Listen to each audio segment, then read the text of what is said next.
welcome to Crystal Tablet, a podcast where we talk about the intersections of politics and spirituality.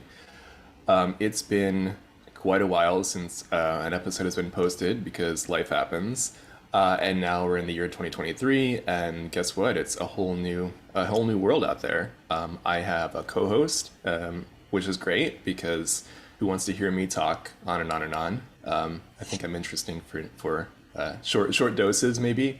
So this is kind of a new thing. I feel like many podcasts are solo, and then there's some podcasts out there that have a really great kind of team, duo experience, and then you get the guests. So I'm pretty excited for what'll happen. This is still kind of the beginning of the podcast chapter. So the what is it? The sky is the limit, and then actually, technically and literally, the sky is not the limit, but that's a whole other thing.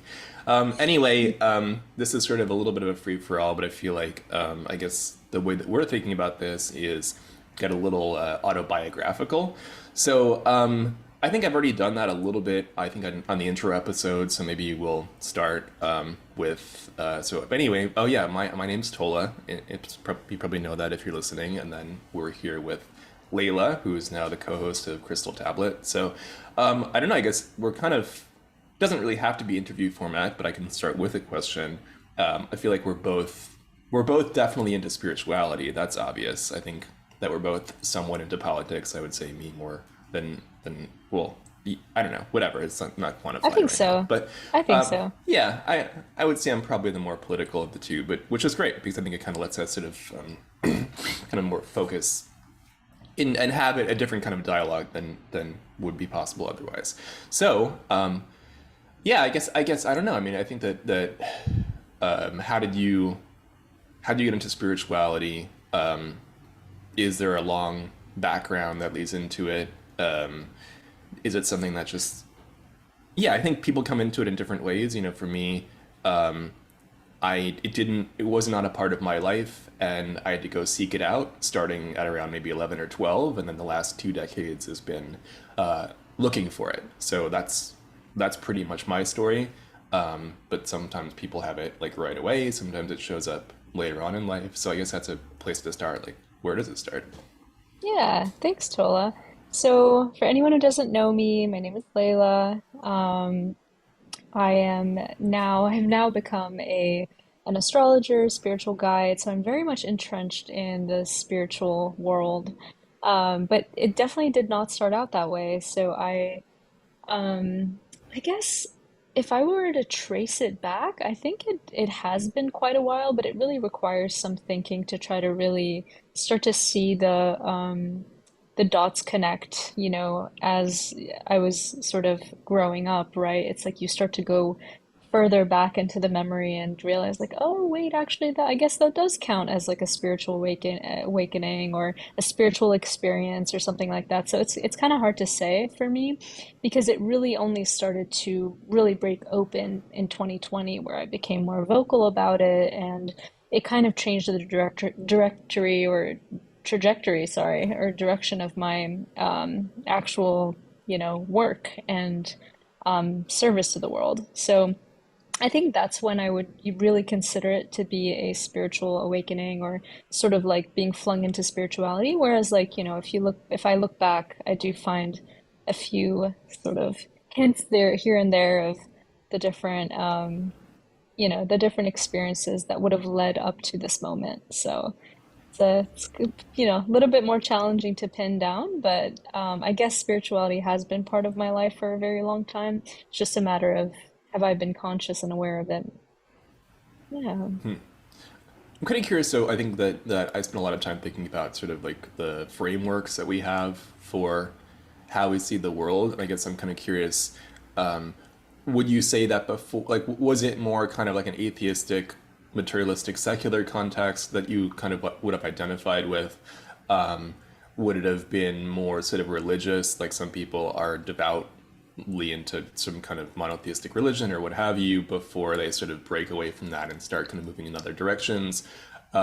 Would you say that your kind of worldview was like in one of those areas and then changed dramatically, or was it a little bit more open-ended? Gosh, that's a really good question. The way I grew up is kind of a little bit different than I think most people's upbringings. I actually was born Muslim and was raised Catholic, and then decided, I think I really wanted to believe really deeply and intensely. But I think I clung or sort of like held on to the spirituality of the religions and then realized like I don't believe all the stories I'm being told. Like for some reason it just doesn't click. There's some aspect of this that just doesn't jive with me, and I find that I think the thing that really kind of switched for me was noticing how people were using the name of religion to do, harmful things to others. And I think I was about 12 when I realized this, and I was just like, yeah, this doesn't sit right with me, and I don't agree with this. And so I ended up rejecting religion altogether. I went back and, studied Islam, studied, Buddhism, and kind of just cherry picked and found different aspects of religions that I found were really useful and helpful and good and all of those positive things. And I was like, there's something that combines all of these things. And, at that point I was very much an atheist. And I was like, you know what, maybe I don't believe. And I kind of went between through different routes and different rabbit holes to see where I stood. And then finally I was able to really admit to myself, probably around 2012, that I was spiritual, that I did believe in a higher power, maybe not necessarily the word God, because it just was such a loaded word for me. But yeah, I think at that point was also the point where I became interested in politics and found that I had almost like a political awakening of realizing like, wow, the world is really not the way that it appears to be. And that's kind of also when I became aware of like The Secret. That did a number on me, I think. I think it really changed my view of the world, and that's when conspiracy theories started hitting, and I was just like, I wonder. I didn't really fully immerse myself into anything specific, but I was very much in that like exploratory phase. And, I guess we can go really deeply into all of these different things, but I think I'll just, leave it there for now.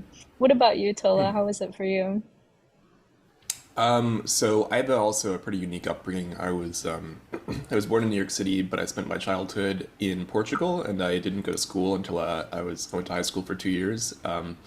So I it wasn't homeschooling. It was a bit more. It's a style of upbringing called unschooling. So it's very much like self-directed. A lot of Mm. homeschoolers grow up in a very strict religious kind of Hmm. context, and my parents are both artists, and they just kind of wanted to, I guess, there is an approach to it. There's a book that was written in the 1970s, but the theory is that kids are naturally inquisitive and curious, and will just kind of know what they're interested in and pursue that. And so I think it's like is it Waldorf schools? There's a few different kind of Mm. like, there are schools that there's this place called the Brooklyn Free School, which does that approach. There are schools that take the same that same conception and apply it in an institutional setting. But I was basically by myself in Portugal. I didn't really have a Oh. lot of friends. It was a very lonely and isolating experience, beautiful in certain ways, like a lot of the nature there, and just being not in New York City, I think in some ways has really shaped me in a lot of ways, but it wasn't a very social experience. Also, there's a language barrier, so I spoke some Portuguese, but not a whole lot. So when I came back to we moved back to New York City when I was about 8 or 9. I always forget, it's like 8 or 9, and then it was just the shock of being in this really big major city.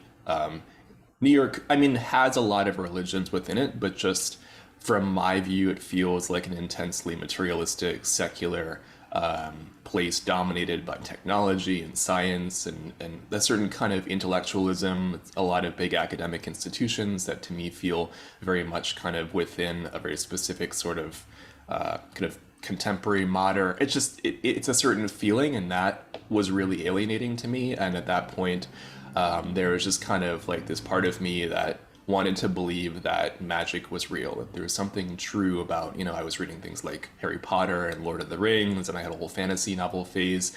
And I guess like I review this often because I feel like there is a fork, right? Where I feel like some people read books like Harry Potter or Lord of the Rings or Game of Thrones. You know, I read that when I was like 12 or something, which is it's a pretty I'm a a lot going on in fan. that book for to be reading it at that. But you know, so it's like I was definitely in the Wheel of Time series. You know, there's a bunch of sort of well-known fantasyers, Ludwig Wynn, you know, there's Orson Scott Card, who's an interesting character, like Enders, and there's a whole bunch of YA fiction that I was really into, and I felt like there was this need in me to find the magic in the world because my surroundings were just really just so grim and urban and gritty, and just there's something that felt very disconnected from nature, and it felt Mm, very alienating, and just felt like just so mature. Just it was very intensely materialistic, and the idea that you would believe in fairies and unicorns just felt like the most far-fetched thing in the world. And there's this feeling of loss and also just you know that's not the prevailing in New York City. That doesn't, at least when I was experiencing all this, which is early 2000s, it that's not the prevailing worldview. Like now it's a little bit different, but at that point, mhm. the idea that you would believe in something as ridiculous as magic felt like completely farcical. Like it felt like the furthest thing from what reality was established to be, and that you would even go there felt like I was kind of chasing this. It was a little bit like in the Matrix, you know what I mean? Like how Mhm. Neo is like gets these like little clues or whatever. Or I'm trying to think of other stories. It just felt like what's the one lion that it's oh jeez, I'm blanking on the name, the one where they're gonna Chronicles of Narnia, right? It's Oh, kind of like Narnia. there's a Hmm.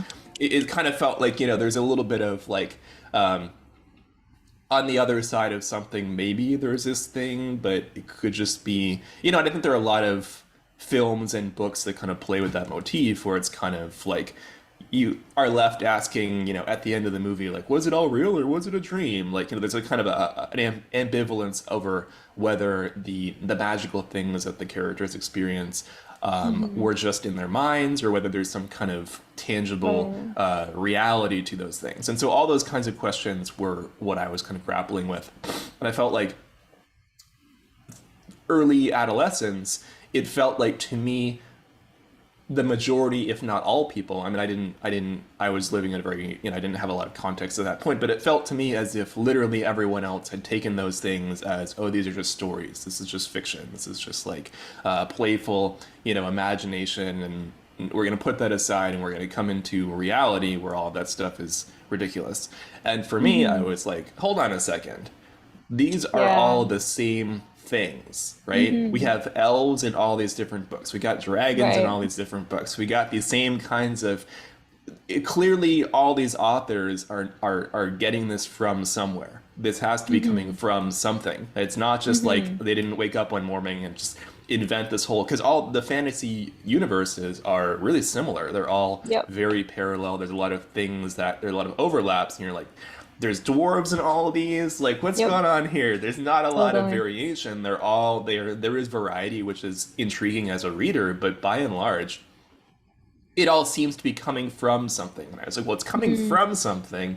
Therefore, what the heck is that? And so I think there was that kind of like that. I don't know if you could really call it skepticism, or I was just waiting for the owl to take me to Hogwarts or whatever it was. But there was Hmm. some part of me that was like, this is not just fiction and storytelling. There's something here that is underneath what I'm being exposed to, and I want to know what that is because I want to know if magic is real. I was like, is magic real? That was the question. Is I magic love real? What that. is this? They're doing these, waving these wands around. It's not just fiction. There's something else that I need to understand. And so I think that kind of, for me, was the big fork because I feel like a lot of people are going to the Harry Potter theme park, right? And Hmm. I'm like, on the early internet, like looking at like the Lesser Key of Solomon and like reading grimoires and being like, what is this ceremonial Nice. magic thing? You know what I mean? So it was kind of like for me, the shift was pretty like once I started to really go deeper into it, then I started to find all kinds of things. Like I had a Futhork like a rune set when I was like 14 that I drew on rocks, and I Nice. was like had it in a circle, and I was like, I'm gonna do the magic. Nothing really That's ever great. happened. There were a few like little moments, but I think that it was kind of like by the time I was maybe 14, I think I'd really kind of comprehended, okay, there really is this thing. that is going on. I want to understand it. And so I was like reading. I spent a lot of time in Barnes and Noble, like reading about chaos magic when I was like 15 or Hmm. something. I remember like because in Barnes and Noble you could go and like sit in the aisles and they wouldn't Hmm. harass you if you know Yeah. kind of like stay out of the way. And so there's a few different like there's two or three Barnes and Noble locations in New York that I would just go find the New Age section, go find the astrology and all Yeah. that kind of stuff. And you just scan the books and kind of see what was interesting to me. And so I spent a lot of time there, um, understanding that there clearly is something to this. And at that point, I Hmm. was much more interested in like, doing something very overtly magical, like conjuring, like fire, like waving a wand and, like whatever the kind of the more, visual effect version of it. Having magical powers was intriguing. So of course, I was disappointed. I think there are people who literally can do those things. So I'm not saying that it can't happen. It didn't happen for me, and I didn't get the wow factor of doing something like snapping my fingers and something starts catches on fire. Now I Interesting. don't think I'd really want that anyway. But that was sort of what I was that would have made me feel as if magic was real. If I could do something that's not supposed to happen, that would have Right. kind of fulfilled the yearning to be proven, have this proven to me that it's not just something that I'm fantasizing about, because that's sort of the prevailing mythology I would say at this point. So Totally. that's Yeah. kind of where it all comes from, and I think everything Cool. since then has really just been like going further down that path of by the time I was 15, I was, kind of exploring, Western esotericism. It didn't really make a lot of sense. I was getting on all these like weird kind of like 2002 era websites of people talking about occultism and esotericism and all that. Hmm. And it didn't really, um, a lot of it didn't really make sense to me. A lot of it, I was just kind of like skimming and being like looking for something and um, not being fulfilled by what I was seeing. So I just kept looking for more and more. And I was like, what is it I'm trying to find here? And so, it started a process. And so I feel like that really, um, characterizes how I got into all of this. So it was kind of like 11 through 15 is where kind of the ball got rolling. And then ever since then, it's been really Like just, reading. learning more, having experiences. Um, but I think, yeah, I think that initial kind of suspicion that there's something more to this, Hmm. and wanting to answer that question of like, is magic real? And then the second question after that was that becomes a whole other story. Like that's kind of like how I got to be doing this and here and have my worldview. That was just that. I think that's really where. Right, otherwise, I'd go on for too long. There's lots more to say, but I think that's kind of that's the basis of it. But I didn't Hmm. believe. I didn't believe. Yeah. I was still there was still that doubt, which I think in some ways still exists today. Like I'm not a complete believer in anything, but Right. a lot of things have changed, right? It's not like things have Yeah. happened, right? But it's Cool. like that's that. So yeah, I feel like that's pretty much the basis. How it started. That's really interesting. Yeah. I mean, that's really beautiful. Thank you for talking about that because I feel like you visually took me back into like my own childhood almost in the sense of like, wait, Mm, holding out for that real magical moment to appear and for it's like you said the owl coming and giving you the invite or for me it was like, oh, right. for like a prince to come save me from my tower and then show me that like, oh yes, we actually do have unicorns in the stable and like it's this just this beautiful thing that was gonna sort of unfold and take place and we all of a sudden the world was just gonna turn on its head and turn into a fairy tale, right? And Mm, I wonder if the actual, Disney movies or things like that that maybe I don't know if you were exposed to those, but that's sort of what I grew up watching and kind of keeping that dream alive of like, no, yes, magic does exist. And ever since you mentioned that, it brings like really giddy sort of emotions in me because it's really it's such a reminder that now I'm actually living what I imagined or almost knew in my sort of soul that it actually existed. And my life, I think, ever since 2020 has unfolded to show me that no, magic is actually real. And I'm sorry that, you spent years being disappointed that it wasn't actually, and maybe it just wasn't time for it to open up for you. Hmm. So I'm almost here to be like, I think I believe it's real. I believe I've experienced so many just fantastical, magical things that shouldn't make sense. But in my experience, this is very much a real thing, and I'm grateful, and and so yeah, just grateful and sort of my like stubbornness, right? And believing like, no, this is real, despite the world telling me it wasn't. So I think people who've had certain experiences that sort of shouldn't exist or are magical in nature, are grateful that they believed for so long and they didn't let anyone convince them otherwise. So I think there are a lot of Hmm. people out there, and I think this is a phenomenon that's sort of growing and growing and growing. And at some point, I think all of humanity will be able to experience things like this. But it's just a matter of like whatever you believe in will actually happen, Right. and Yeah. right, Yeah. it's almost like a placebo effect, right? Like if you believe like the medication's working, it will. So I just think Hmm. that's such like a fascinating thing, like a confirmation bias or but yeah, it's while you were talking, I was just thinking about all these things. I'm like, oh my gosh, that's right. I was thinking that way, and I love Harry Potter, and Right. I really was going down that same path, and I hope that your life experiences will shift in a sense where you'll be like, yeah, I knew it all along. I was right. So yeah, Yeah. it's really Yeah. cool. Yeah. No, thanks. Yeah. No, I love that. I feel like it's definitely. I feel like we're on the same page as far as like that sense of confirmation and being like, yeah, Hmm. like yeah. I'm glad you Yeah, believed in that back then. You're right, man. You're right. Because yeah. and it's funny because I feel like I, I guess that's sort of like an observation or what's more a question, but I know that like it's definitely it felt very lonely at that point, right? I think in the last Hmm. 4 or 5 years, I think it's become extremely clear to me that I was not nearly as special as I thought, but because I've just seen, the number of people out there who are into all the same stuff, who in many instances actually were brought into or were exposed to a lot of this stuff even earlier than I was. I'm like, wow, I was like late to the game. I thought I was like, you know what I mean? It's kind of funny how the perspective changes in my mid to late Yeah. 20s. I think I've been able to, a lot of just be aware of a lot more people who are in our general same age bracket. I think that's also a big part of it. Um, Hmm. but I know for me, I feel like there was zero people. There was nobody. Like Yeah. at a certain point in my like early 20s, I think I got into, yeah, more not wanting to be argumentative, but kind of wanting to sort of share some of the perspectives that I had gained at that point, and people were not usually receptive. Yeah. um so it was very isolating, and I don't think that really, it wasn't until my mid 20s that I think I really found anyone who was my age. Like, there's definitely people who are older because there's a whole kind of Hmm. generational thing of like Yeah. boomers who are kind of into Right. spirituality. That in New York City, there are a lot of events that I would go to, and I'd be like the only one there who wasn't like 50. Right. So it was kind of felt, but it did feel.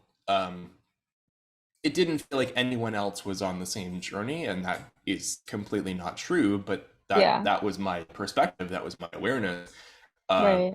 and then I think that, yeah, it just felt like no one else was seeing things in this way, and it was it was very discouraging at times because I think there's a desire to connect to other people, but those No, I people hear weren't there. you. I hear And you. I I think kind of that's wonder if yeah. that, I think it's true. I'm curious if in your experience whether that resonates at all, where it's just kind of like you don't really know if there's anyone else out there who is kind of going through the same steps, if that makes Yeah. sense. Yeah, that's an interesting question. I don't know if I've ever asked myself that. So I think my upbringing was a little bit interesting in the sense that I was always very independent, like as from a very, very young age. And I don't know if a lot of our listeners are going to know about human design, but if it means anything, I'm a manifester. It's very much a type of energy that is very, individualized. It's somebody who can sort of move about in the world very freely and is supposed to. Like that's actually a correct way to be moving through life. But the challenge is um, this is the type of person where once they're born, the parents are like, oh shit, it's like the person they know is going to cause trouble in a sense, and not in maybe like a nefarious way, but more of like being kind of outside of the box, being outspoken, running into trouble, right? Just because they know how, the world works. But basically, I don't really think I thought about any being around other people because I was always surrounded by people. Like I never was Hmm. I think I was striving to have that time alone that I believe you had, and actually I wanted to kind of ask you this just because I like your childhood was like my dream. If we could have exchanged childhoods, that would have been cool because I would have I traded, yeah. yeah, because I wonder if, you connected to the land spirits in a way where when you were in Portugal, just having that access to that nature and kind of being in that serenity and peace. And I wonder if that's sort of what helped keep the magic alive, because in my situation, it was more just everybody trying to stuff that dream down, whereas it was just me fighting against everyone else. So it did feel lonely in the sense that I was kind of like a warrior child where I had to just kind of like keep the vision alive. And it got exhausting after a while and I just kind of stayed quiet. But I'm grateful to have been surrounded by friends who are also pretty sensitive, usually like Pisces or Geminis, like, Geminis oftentimes would have this sensitive like nervous system. And so I'm grateful to have been surrounded by people who somewhat understood, just kind of on an intuitive level. Nobody really Hmm. talked about it, but you can kind of tell when somebody's a little bit different. So I think I've been sort of guided my whole life, so I never really felt it does feel lonely sometimes, but I think that was more in like my adult life rather than my childhood. Hmm. But yeah, Yep. I'm Yep. curious, what was life like in Portugal? I mean, how were those moments alone in nature or with your books? I mean, was that lonely or was that kind of something that you were able to be immersed in? It was pretty lonely. Yeah. It Mm. was yeah, I mean it's difficult to sort of like it kind of it was very difficult to experience, but it wasn't on the face of it bad, and so it's kind of one of those Yeah. things where um I can appreciate the highlights of it, but overall it was a very difficult way to grow up. At the same time, as I aged, I think um it's like who I am wouldn't have been possible otherwise, right? I Right. think a lot of the things that come from, and I think this is true. I think for people who have any kind of, it's like it's not like the convention, whatever the convention is. I mean, is also very kind of defined by history and where you are in the world, but Yeah. it's not like that something to point at as something to be desired in many Hmm. instances. I see. That being said, anything that isn't sort of the norm, I think, kind of creates a different set of challenges into adolescence and early adulthood. Yeah. And I think my way of approaching it is it's kind of like it gives you something to work with, right? You can Hmm. either let these things that have stunted you and blessed you in different ways um, define who you become, or you can recognize the potential contained within it and try to make it into something. Um, Hmm. and that's kind of as I overcame, so there's kind of like resentment and there's gratitude that are mixed together because I'm kind of like some of the Yeah. highlights would have been like I got to just be like hang out with the ocean and Hmm. be in a field and just wander around and kind of do No. my own thing and like Yeah. there's like the stone wall that I would just kind of like poke at and sit in Hmm. a tree all day and like just be like what am I doing? I'm just gonna sit in the tree all day, so it's kind of like That's there's so certain things about nice. that like yeah, it's like I'm glad that happened in a sense. At the same time, um there was just really very little social contact, and so um it's like it's just I think it really has made me very aware of the fact that it's sharing your life experience with someone Hmm. who you feel connected to. It's not that I don't feel connected to my parents, but at a certain point, that we're living different worlds, right? And so, Hmm. um, Yeah. being sharing life experience with someone that you have real compatibility with, that you have some kind of like there's an overlap in how you're experiencing the world, has felt Hmm. really important. Um, and so there's definitely been a thread of loneliness that has kind of come from those experiences, and I think it's, I think one of the hardest parts of the whole thing was then having to find a way to be an adolescent in a big city where there Yeah, are a lot of other people who grew up very right, differently, and so it's right. kind of like that kind of thing. It's hard to say, it's not so much a better or worse, but I feel like, yeah, I mean, there's definitely nice things about it, but I certainly would not idealize it at all. um Yeah, I get So that. yeah, I don't know. Hmm. But it wasn't. Some people do have very spiritual, explicit spiritual experiences with Mhm. nature, and I don't recall that. I mean, I think there's definitely a sense of connection there that has continued and will always be there. But it wasn't necessarily like I didn't start talking to trees. I mean, I don't talk to trees as much Yeah, as I should be, but it's I okay. didn't, I wasn't talking to trees until I was in my 20s. That's, Hmm. psychically That's interacting cool. with Yeah, plants and animals is not something that I remember. That's something that came much later on. Um, that's cool. but Yeah, yeah, that's I don't know. interesting. I mean, it was a chapter, but Yeah. No, that's lovely. I think you summed it up really, really beautifully. And I think something that really struck me was the way you were able to hold both of those sort of conflicting, seemingly conflicting emotions of resentment and gratitude. And I think that's such like a sign of maturity, being able to hold both of those and realizing that they don't have to be mutually or they don't have to be mutually exclusive. Is that what you know what I'm trying to say? yeah, yeah, I think that Like is you, right. Yeah, yeah, because mutually exclusive. okay. Yeah, yeah, yeah. I think Yeah, they're I was yeah like, together. Yeah, yeah, yeah, yeah. I was like, is That's that like for a right? second, I was like, wait. Yeah, Yeah, yeah. same. Thank you.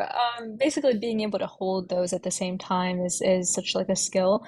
And I like that's good that you're able to admit that to yourself too, and that you're sort of able to move through that, sorry, that just kind of like stood out to me just because I'm sort of psychologically minded. Right, But that's same. also, I'm yeah. kind of Mhm. curious to for you, like, were you, because you grew up in Lebanon and then you came to New York City after that, Right. or I'm kind of curious when you're talking Yeah. about some of these, like, where in the world were you for these different kind of chapters that you're talking about? Yeah, that was something I was going to mention next, so I'm glad you asked me. Are you psychic? Just kidding. A little bit. So It's okay. What? so yes, I grew up in Lebanon till I was 18 and then moved to Minnesota, did my studies there, and then moved briefly to DC and then to New York for grad school. And I just stayed in New York.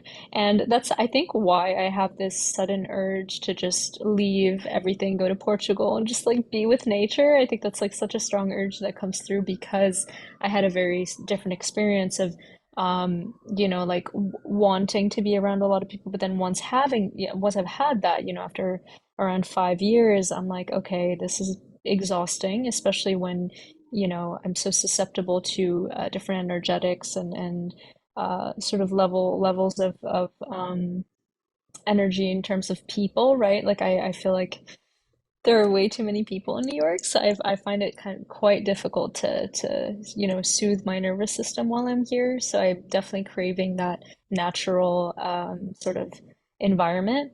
So I think that's part of where my curiosity comes from but I can totally imagine it being a completely switched, when you come from a place where you've had all this quiet time and then coming to a big city like this. Like I can imagine how coming to New York is even more isolating than it would be having grown up here and sort of stayed here.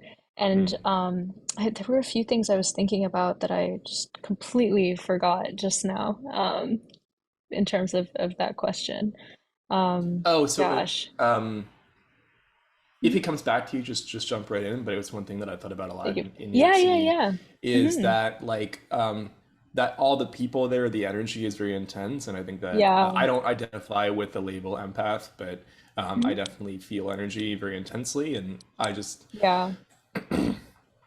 just there's a spongy kind of, I pick up Same. things that are in the space. I just think that there's sort of like, this is, I think, a theme that I think this podcast, I think, will touch upon often, is I feel like we often have these experiences that can be defined as psychic or paranormal or energetic Hmm. or what have you, or having to do with these different something that doesn't really have an easy sort of like physical explanation in the way that we typically think of it.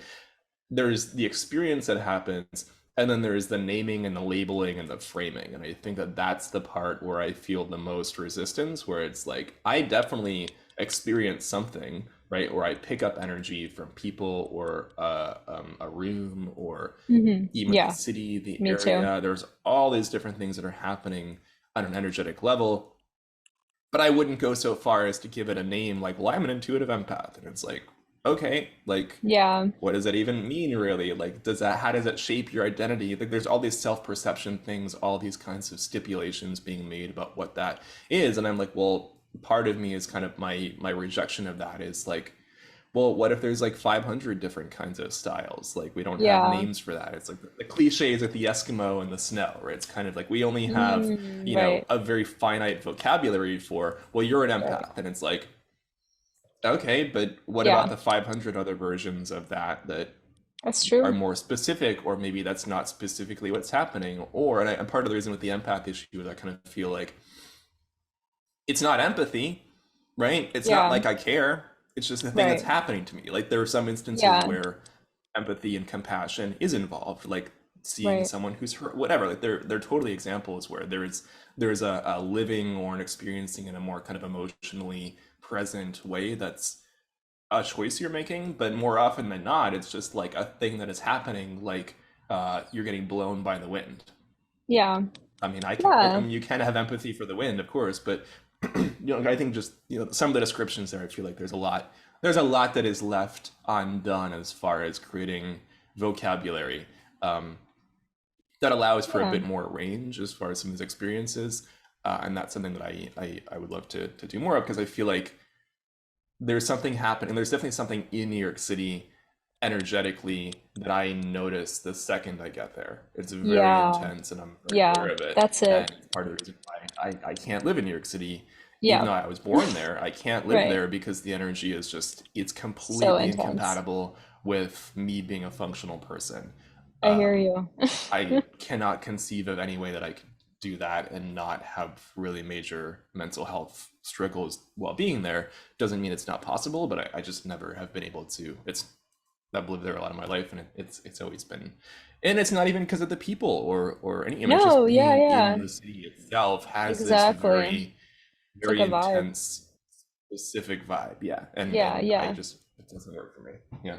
Yeah, no, for sure. And I think I've also, I don't think I've ever adopted the sort of terminology of empath either, just because I realize that it's so much more multidimensional than that, kind of like we are more multidimensional. The way I like to think about it is just because I do have a sort of astrological and human design framework, I like to think about it in terms of human design as, open centers, right? Centers where instead of emitting energy, we're actually absorbing energy. And we have so many Mhm. of them in our bodies, so it's not just coming into one place where um, so it's affecting different parts of our being in different ways. And so that's why it doesn't make sense to just have one word for it. To your point. And also, there was one thing that I thought saw was really interesting. I mean, obviously, there's like mirror neurons, right? Like the whole empathetic thing, how every human is empathetic in that sense, right? Of having those neurons and maybe not necessarily wanting to feel certain things, but kind of experiencing them nonetheless, right? I think that's probably what people are referring to. Um, but also, I think in New York, I read something interesting about it that it's built on top of this giant quartz crystal. Like all of Manhattan is I didn't know that. actually, yeah, it's like all of Manhattan is there's like a huge quartz underneath, which I think just maybe amplifies some of the energy there, and I think is attractive to the people who are looking to sort of amplify their energy. I find that a lot of people who are Hmm. attracted to New York and who come here are, in human design, manifesting generators. I think people who have like lots of energy, just kind of like hardcore, if we were to maybe describe New York as like a drug, I'd say it was coffee. That Or totally makes yeah, sense. Yeah, like a yeah, absolutely. stimulant, you know? So something that's just super high energy. And I think we're all at some level attracted to that, but then realize that it's unsustainable in order to sort of lead a healthy life. So I'm very much feeling the same way. I'm looking to get out, but it's, I'm also just super grateful for all the things it's taught me. All the people I've met. I think it tends to attract a lot of wonderful people, a lot of open-minded, creative, people who are looking for their tribe. So I think, there are good aspects for sure. It's just a matter of, mental and physical health at this point. Right. Yeah. Yeah. Yep. Yeah. So I'm just skimming around this. Okay, lines of this. This is a. I'm skimming around for a quote. They didn't. Oh, yeah. Well, speaking of, I actually remembered what I was going to say. Oh, great. Okay, perfect. It was actually an Arabic quote. So I was gonna, reference that I grew up in Lebanon, so I speak Arabic. And one of the quotes that really stood out to me when you were speaking was "الجنة بلا ما بتنداس," which means that heaven without people is you can't even go, like it's unlivable basically. Like it's not worth Hmm. anything. So it's almost like wanting to share all of the beauty and all of the sort of reverence of the, relationship with nature. It doesn't really mean anything when you can't share it with anyone. So, wanting to share that is a very sort of human and natural emotion. So, I feel for the child in you. And I'm glad that you finally found some people that you can share this with. Yeah. Yeah. No, I think there's definitely. I think also, I mean, one of the upsides of growing up in a really solitary way is I think it really like this sort of introspection has never been an option, right? Like Yeah. some people, it's so hard for me to conceive of, but I am told that there are people who like have never spent time alone, right? Or like they go to Yeah. a float tank and they're like, I'm gonna go and do a float tank session, and it's the longest they've ever, been with their own thoughts, not Yeah. on their phone or watching TV or talking to someone or doing something social, and it's like it's just very difficult for me to imagine because Yeah. for me it's like the polar opposite, right? It's like the times that I'm stimulated are, Yeah.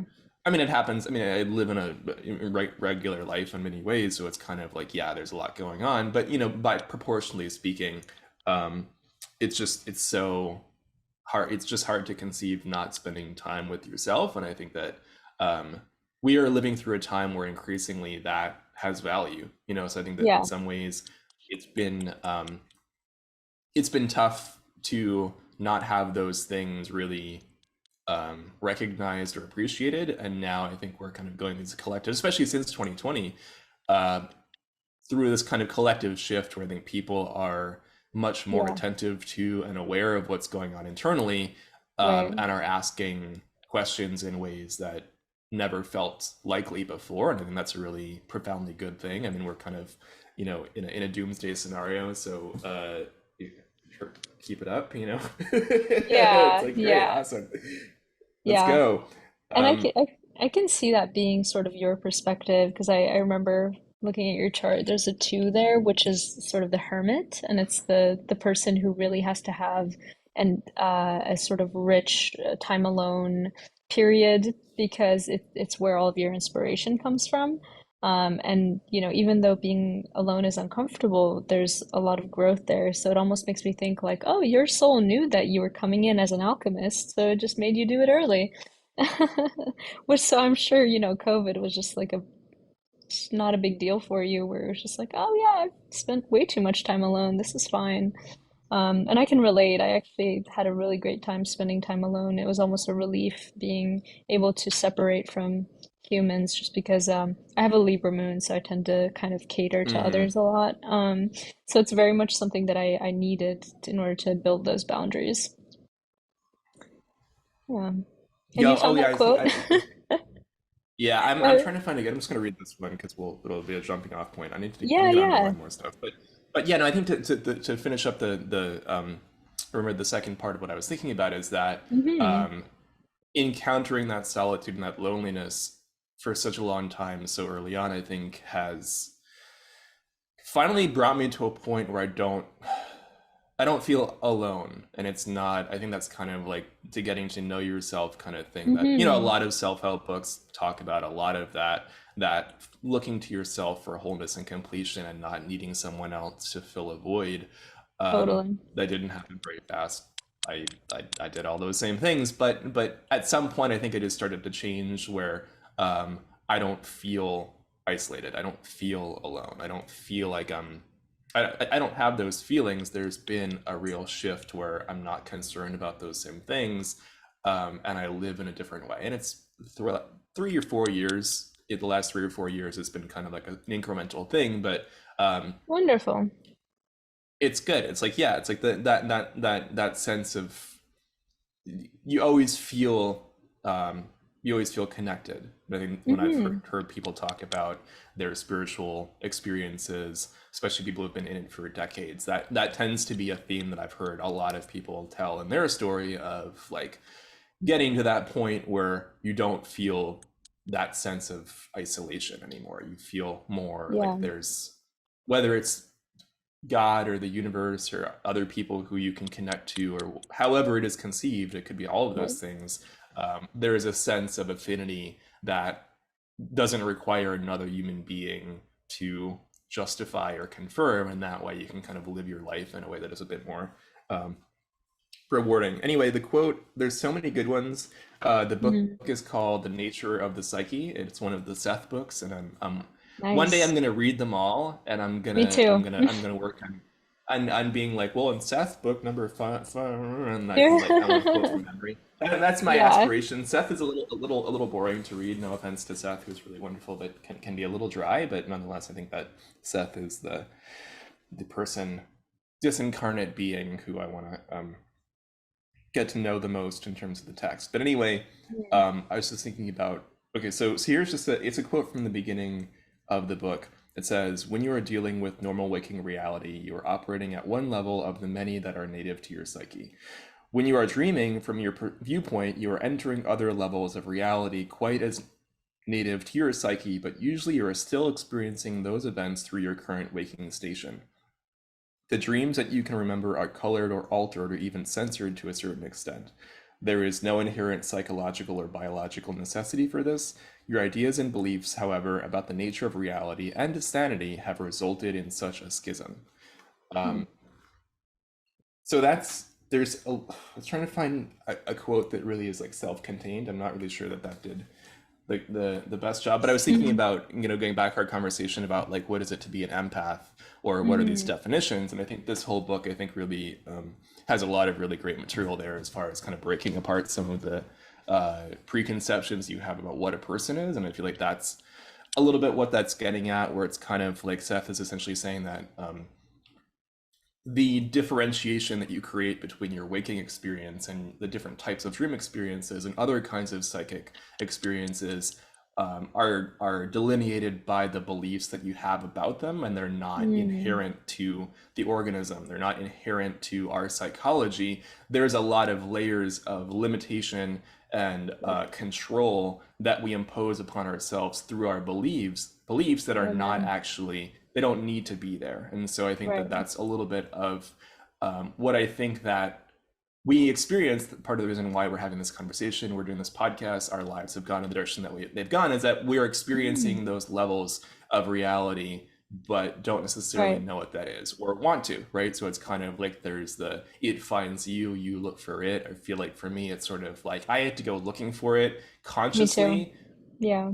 right? We had to go seek it out for ourselves, but I Hmm. don't think that we would have gone looking if there wasn't something that was making us go looking, right? So it's like because I've met people who like talk about how, you know, they had out of body experiences when they were 8 years old and it scared Hmm. them, and I'm Yeah. like, all right, well, I'm kind of jealous in some ways because it's like that's the thing that I was looking for. Like if I had out of Yeah. body experiences when I was 8 years old, then I would have saved myself like 15 years of self-doubt and skepticism and reading books and running around trying to make sense of everything. And Yeah. then even as I say that sentence, I'm like, well, duh, right? You just answered your own question, right? Because the people that I've talked to who have this kind of experiences, to me, really surprising.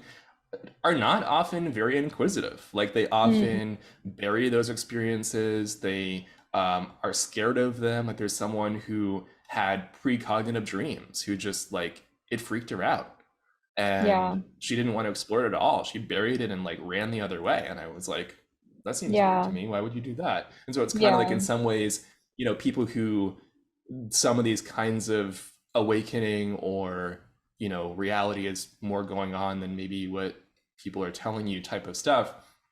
It does seem like a lot of people who have those things or live in a house that is haunted, it's like people hmm, seem to actually not want to explore that. Usually seems like something they try to get away from, yeah, which kind of in some ways makes sense because usually it's probably not something, it's difficult, it's confusing, you don't know what it is, you don't have a framework right, for it. People are right, probably going to look at you in funny ways if you try to express what's going on. So just even in this moment of talking it through in this conversation, I'm like, okay, it kind of does make sense that people who, see beings in their bedroom wouldn't be like, let me go and get a degree in mm, this whatever this thing is, right? Because I think there's a certain kind of, it's a confronting, difficult experience that you want to bury and push away.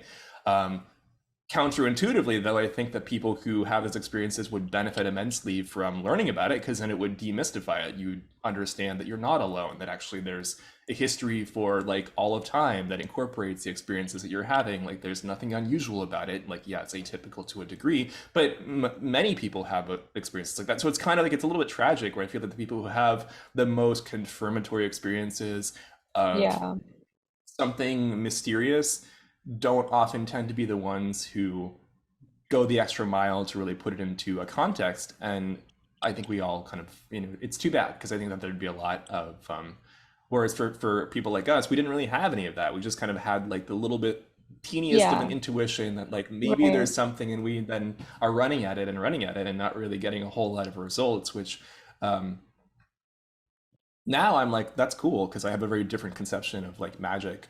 What it means to me now is very different than what it meant to me 15 years ago. So I'm like, that I cannot conjure a fireball like on cue is not yeah, something that is that much of a problem for me.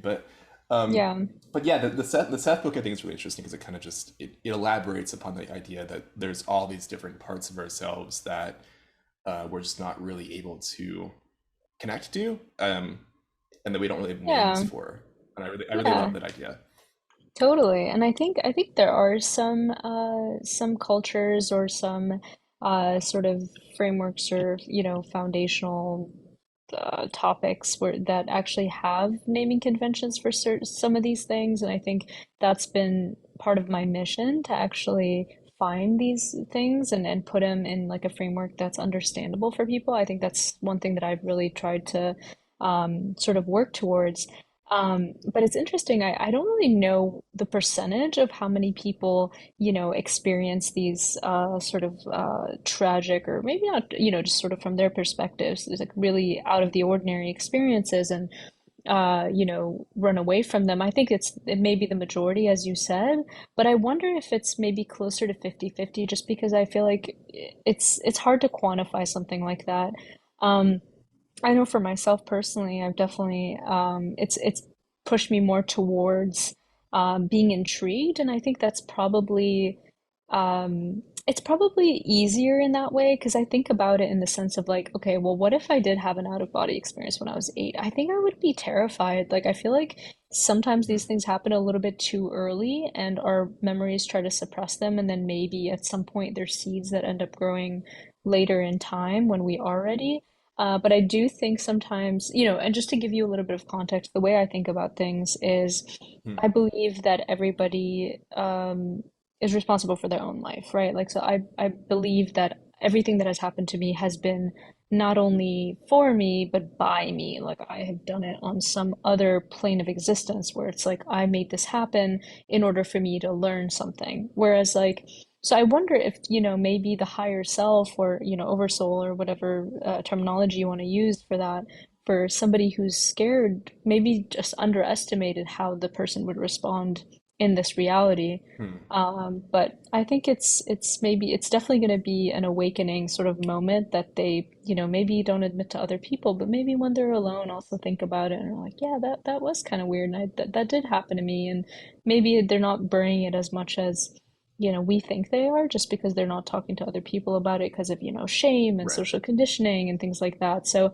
I have a little bit more hope in the sense that humans require a lot of exposure before they actually accept an idea or a thing or a Hmm. topic or a person or whatever that's out of the ordinary.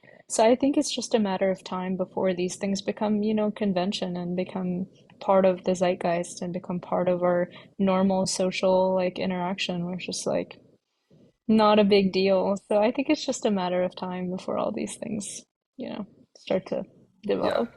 Yeah.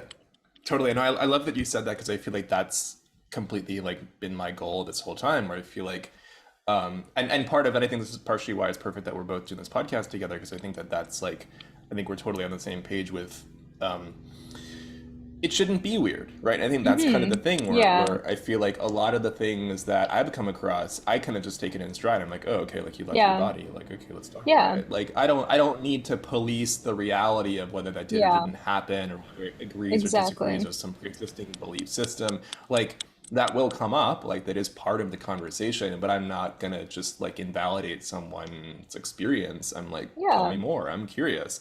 And so it's Totally. interesting how to kind of try to understand why people are so reactive, because a lot of Hmm. people are really reactive, and I'm like, what, why are you so like, what's triggering this Mm. kind of like intensive like shutdown, we can't talk about like where is the intensity coming from? And I think it's really, Yeah. it's discouraging because I just feel like it's not, it doesn't feel like it's coming from someone who um trying to find the right word. Like there's a lack of safety. There's some kind of something Right. is I was gonna alarming say, about this, and I'm like, yeah. what is really alarming about this? I don't. It's not Yeah. alarming to me. Like I'm happy to listen to someone's like. When I think about like I love to talk. No, no, I don't know if I really want to do it like right now, but over Mm. the years, I've talked to some people who would be described as schizophrenic, or people who Hmm. are like, people would say, oh, how'd they get out of the psych ward or whatever. It's like people who are just like clearly expressing things that have very little correlation to the Yeah. reality that we all are paying attention to. And I enjoy that. It's just like, okay, and this person Hmm. is telling me this story about something that doesn't make any sense. It's Yeah. pretty incomprehensible, but I'm just kind of like, okay, well, and then what It's happened? interesting. Yeah. What did that make you think about? Or like, well, what does that mean? And then, Right. there's really, I've never felt the need to shut that down or say that can't exist because it doesn't make sense to me. But yet, that's still, I think, the convention that a lot of people have, especially around any kind of experience that doesn't fit Yeah. into this very kind of narrow framework. And so I think that Exactly. I think that is happening. I think there definitely is an increasing acceptance, but I guess kind of what I would love to do in future episodes, because I think we should probably at some point wind down. Yeah. I think that it's like really, and I think you kind of touched upon this, where I feel like it takes so much to shift your belief, right? Because I've Hmm. reflected on the fact that I have had a large number of paranormal esoteric experiences. To me, nothing incredibly crazy. Like I haven't seen like beings appear in front of me or whatever. Like there's Hmm. definitely degree to all of that, but that doesn't necessarily mean that my belief changes, right? Even Yeah. though I've exposed myself to a huge number of differing perspectives, and I feel like I kind of know where I sit with it, the beliefs are still very sometimes very immovable, and I kind of feel like Yeah. that's something that I would love to see as an ongoing theme in this podcast, where I feel like and I think that I see that a lot with the fact that like shamanism and medicine culture has kind of become a much bigger thing. There's this resurgence of psychedelics. There's a whole Hmm. bunch of, astrology getting recognized in ways that it wasn't before. All of those things I think are really good in some ways. I mean, they definitely have a shadow aspect, in some Hmm. instances, a pretty big shadow aspect to it. But Yeah. in What large part, doesn't it though? does seem like, Yeah. yeah, it's like there's all these different dimensions to it. But there is clearly a cultural acceptance and a popularization of a lot of the things that I've felt very isolated in my interests with, and it's clearly, especially over the last 10 years, we've really seen it jump off and become more and more popular and more popular. Yet it feels like the metaphysical frameworks of belief around these things haven't really changed very much. And I just feel like so much of the psychedelic research is just like forcing these experiences into the Western materialistic academic Right, model right. in ways that I just Exactly. look at. I'm just like, ugh, this is horrifying. I don't want to be anywhere I near hear this. you. I hear And you. like the immovability of the belief systems and the frameworks to me feels like, well, that's what's at stake anyway. Like that's really what that always seems like the elephant in the room, yet it's so infrequent that the belief systems that wrap around these experiences really get engaged with in a way that to me feels sincere and not bringing a huge amount of prejudice and dogma and needing to force things to be the way that you say they're supposed to be. And it's just it's hard to talk to that because when people have that very kind of like it's like war. It's like there's like a Yeah, battle going on, and it's like right. That's a whole sometimes I just topic. feel like I feel like we it's a should we whole should thing, talk but about that, yeah, at that's some a whole point. other episode. Yeah, yeah. But I think that's something that kind of coming away from just I think both of us sharing some of our experiences growing up and how we got here. I feel like there's definitely an element of what are the beliefs that you hold and how are those formed and Yeah. what really makes change, right? Because I think that there is um, I'm Yeah. pretty happy with where my beliefs are overall, but I know that there are things that I would still love to change and can't yet. And I think I mean, that's life. Like that's probably Right, never going to right. stop. But there's always the shifting and the learning that is continuous. But there's definitely this kind of sense of like there are clearly some beliefs that I've taken on that I don't like, that I want to move, and I'm not quite sure how to do that. And so I think it's kind of an ongoing kind of question of the beliefs that we layer on top of who we are, Yeah. especially around these kinds of things that we're touching upon. Um, Yeah. Yeah. that's Totally. like, yeah, yeah. Yeah. I think Any I think any a lot um of any last comments or go ahead? Sorry. Yeah. Oh yeah, just one quick thing. I think it all, I mean, obviously we have to like dive more deeply into it and dissect it, but I think just maybe two w words that jump out at me when I think about, all these triggering sort of experiences that happen with people that sort of limit the change in beliefs. I think a lot of it comes down to like fear and shame. And obviously, I'm happy to unpack that, the next time. But I just thought those two Mm, words were very sort of appropriate in the sense of, okay, I think a lot of these beliefs are tied to certain emotions and stories. And I think it's about just unpacking those in a way that feels gentle. And I think that may be why psychedelics are seeing a resurgence. So, but yeah, more on mm. that next time. Yeah, totally. Cool. Well, this has been super fun. I think that we just like Yeah, uh kind of just spontaneously covered a lot of really cool, interesting topics. And totally. yeah, no, I think this is great. I think it's a good starting point for I definitely want to look at getting guests as soon as possible. We could always just do another episode of building on the themes that we're already touching upon. I don't know if I have any really specific closing remarks. I mean, if you're listening, check out the Substack. Check us out on Medium. I'm doing some writing. There's a weekly newsletter. There's the website. There's the Instagram. Definitely wanting to converge community in some way, shape, or form. But a lot of that is still just sort of like nascent and hasn't really been formed yet. So I don't know. There's a whole lot to say about it. Um, so yeah, I don't know. I guess it's all for me. Any closing thoughts or I guess we kind of did that. So should we just Yeah. cut it Just off just, here unless there's anything more to say? yeah, just, thank you to everyone who listened to the end. We appreciate you. We definitely have a lot coming, and so, stay tuned. Mhm. Check us out. Awesome, cool. Well, that's the show. Thank you so much, everyone, for tuning in, and we'll catch you all next time. Bye.